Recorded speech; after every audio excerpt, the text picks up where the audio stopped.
Hola a todos y bienvenidos a otro episodio de Caminos en Ciencia, informando sobre el COVID-19. Mi nombre es Kiara Berríos y aquí me acompaña.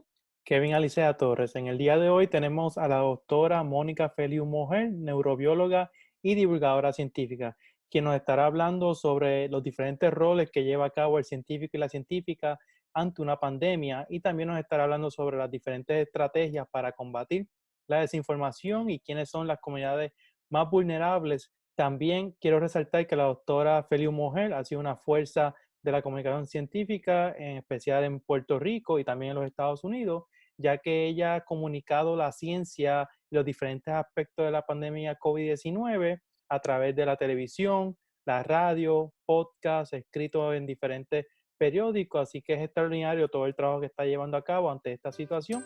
Y nada, así que sin más preámbulos, pasemos con la entrevista. Hola Mónica, ¿cómo te encuentras?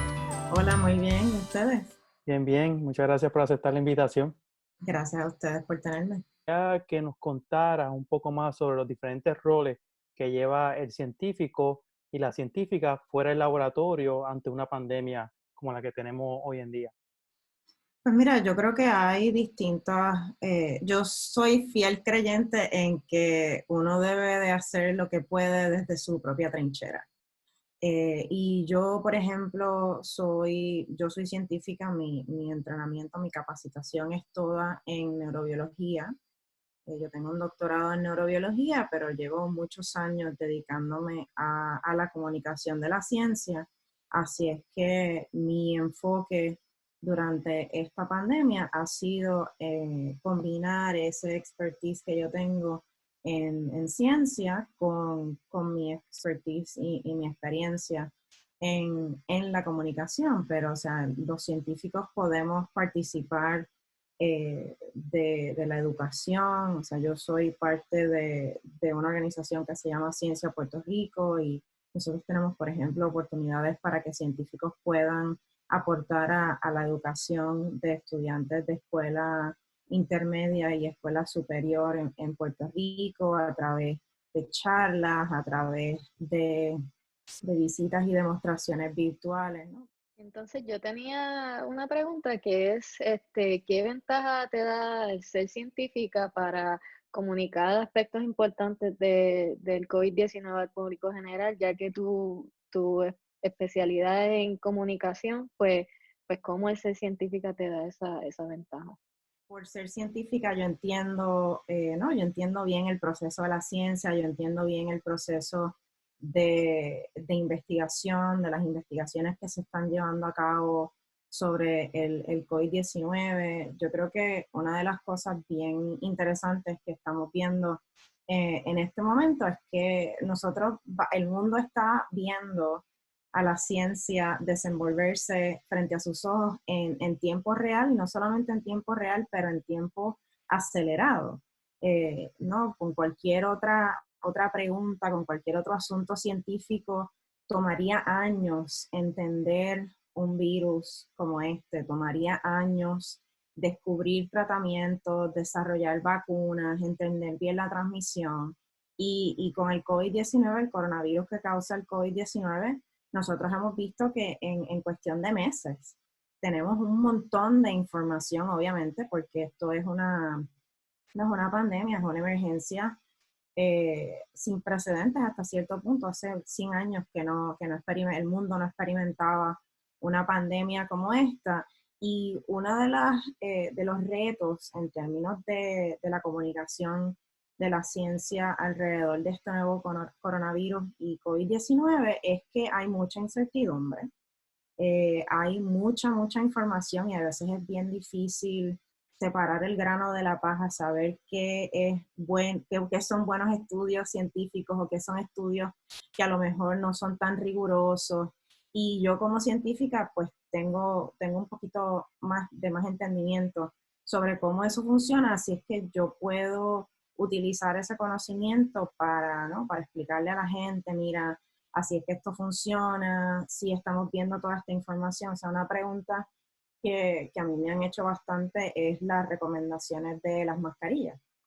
Hace un mes todavía la mayoría de los organismos mundiales o líderes en salud pública no estaban recomendando que el público general utilizara máscaras al salir de la casa, y ahora esa recomendación ha cambiado. Ahora sí se está recomendando que la gente utilice máscaras al salir de la casa. ¿Por qué? Porque en el transcurso de un mes se han hecho estudios que indican que el virus se puede contagiar más allá de a través de la tos y estornudos, sino que una persona infectada, y muchas personas infectadas no tienen síntomas, pues una persona infectada puede transmitirlo al simplemente hablar o al exhalar. Así es que básicamente, aunque todavía no entendemos bien cómo se transmite el virus, tenemos con la información que tenemos, que quizás es incompleta y es imperfecta, pues esos organismos mundiales decidieron cambiar sus recomendaciones para básicamente precaver en vez de tener que remediar. Y yo en mi caso personal, no, yo he estado en comunicación con amigos, con familiares, que me hacen muchas preguntas sobre lo que está pasando, sobre las noticias o información que ven en los medios sociales. Así es que nosotros, los científicos, podemos aprovechar ese conocimiento y esa confianza que tienen las personas en nosotros pues, para tener conversaciones y calmar un poquito la incertidumbre y el miedo que naturalmente ocurren en situaciones como esta. Uh-huh. Y entonces quería hablar sobre las diferentes estrategias basadas en tu experiencia, las diferentes estrategias que tú utilizas para luchar en contra de esta desinformación, que también puede afectar la confianza de la que mencionaste, y quería ver qué estrategias tú utilizas. Lo primero es que antes de, particularmente en los medios sociales, antes de compartir cualquier cosa que veamos o que nos envíen, es tomarnos un momento y pensar como que esto es cierto o no. O sea, puede ser esto cierto o no. Lo segundo es si, por ejemplo, la información confirma alguna convicción que la persona ya tenía, alguna emoción que la persona, si tú tienes una respuesta emocional muy, muy fuerte, que tú dices como que ves, eso yo lo decía y pues esto está confirmando exactamente lo que yo pensaba. Pues es importante tomarse un momento y decir como que, pero ¿y esto es cierto? Porque usualmente estos posts, estas imágenes, memes, lo que sea, que promueven desinformación, lo que buscas es crear una reacción emocional fuerte en las personas. Muchas veces cuando es una noticia falsa, te dice que el lenguaje usualmente dice tienes que creer esto, o por esta razón es que tienes que desconfiar de esta otra cosa. Si una información está basada en la evidencia, usualmente va a tener una fuente, usualmente quizás va a haber, preferiblemente va a tener un enlace donde tú puedes ir a buscar más información.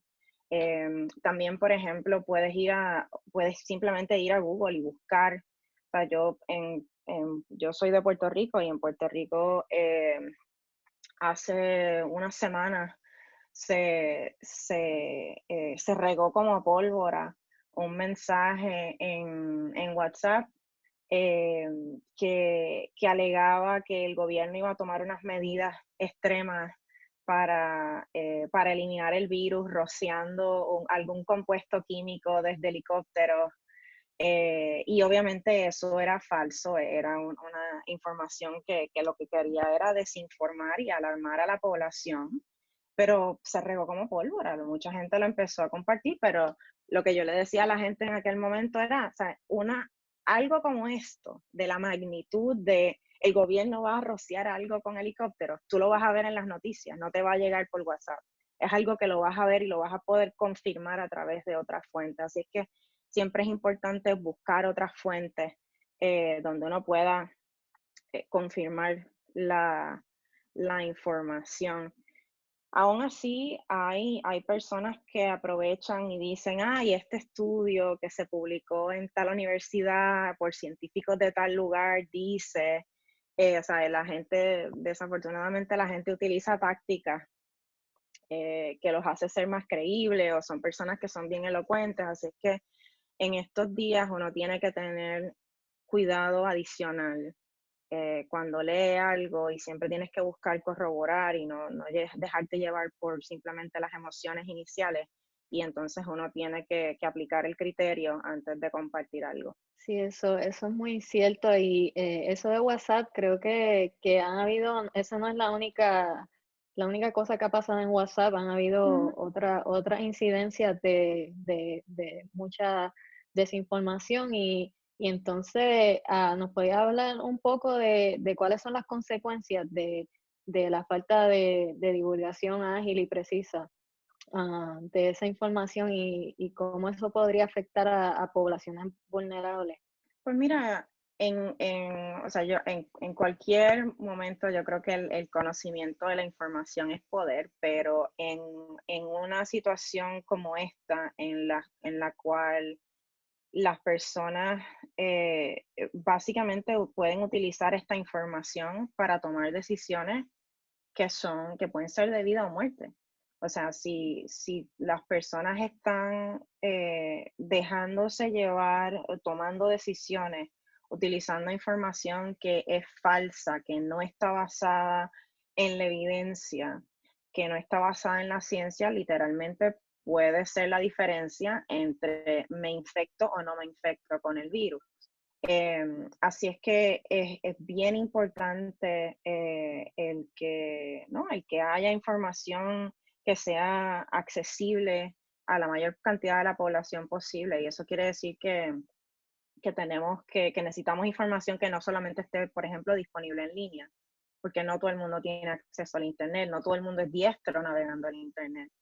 Eso quiere decir que también necesitamos información que sea comunicada en distintos idiomas, particularmente aquí en los Estados Unidos, el inglés obviamente es el idioma que predomina en el país y que, entre comillas, oficialmente se habla en el país, aunque en los Estados Unidos no hay un idioma oficial, pero hay comunidades que primordialmente no se comunican en inglés, así que es importante que esta información se comunique en otros idiomas que no sean el inglés.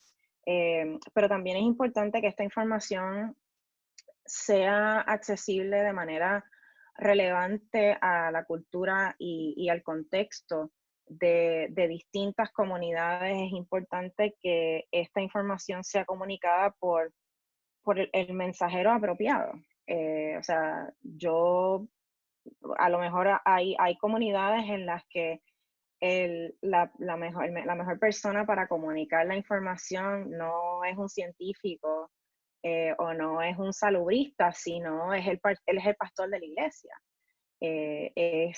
No sé, el barbero, es el dueño de la cafetería, no, o sea, pueden ser distintos tipos de personas porque cuando se trata de este tipo de información, no solamente es importante, ¿no?, la calidad de la información, sino quién la comunica, porque hay un elemento de que la persona, de que la audiencia, de que el que recibe el mensaje confíe en ese emisor y eso es algo que también es importante que pensemos en eso. ¿Quién es el emisor y el emisor apropiado para llevar ese mensaje a la comunidad o al grupo de personas que queremos alcanzar?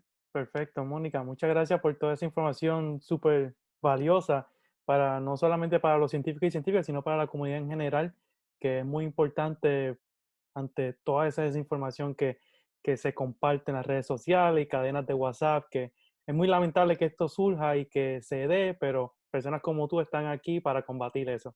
Así que muchas gracias. Eso tratamos. Gracias a ustedes. Gracias, Mónica.